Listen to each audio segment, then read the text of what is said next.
Okay, now we are doing the second bhava of the Virgo Lagna. Right, the second bhava of the Virgo Lagna is Libra. Libra is an airy, movable sign. The symbol is a balanced symbol. The Lord is Venus. Okay, therefore, the second house properties of family, wealth, face, speech, food, and qualitative speech, flow of money is plenty when the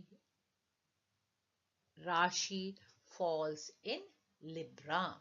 Now, here in Libra, Saturn has got exalted. He is the fifth lord in the second house. Therefore, there is a pattern of Purva Punya for the native. Purva Punya means blessings. I think easy way to say the previous lives blessings are there for his kutumba. The previous lives blessings. See, one thought process is very clear in astrology that we believe in rebirth, and we believe that our karmas, our positive karmas and our negative karmas are all put together, and in every life that we are born, certain quantities of positive karmas and certain quantities of negative karmas has been released to us. So whenever a fifth house lord is associated with the bhava, it means to say that bhava has earned the blessings of the previous karmas or previous lives. So here in this chart, Saturn being the fifth lord has gone to the second house. Therefore, he has earned the blessings of the previous lives to have a happy, quiet second house. Now, the second lord is gone to the third house with two of the other planets.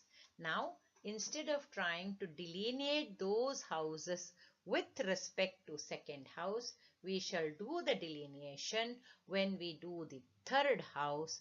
Now, suffice it to say that this native has to work because the second house lord Venus is associated with Lagna lord Mercury, and therefore this native has to work for his bread and butter. Now, in the Navamsha, the second lord Venus is in the fourth amsha, again giving us a blessing. The second lord Venus of the Rashi chart is in the fourth amsha in the Navamsha chart, which is a blessing to the native, Now, let us do Libra Lagna.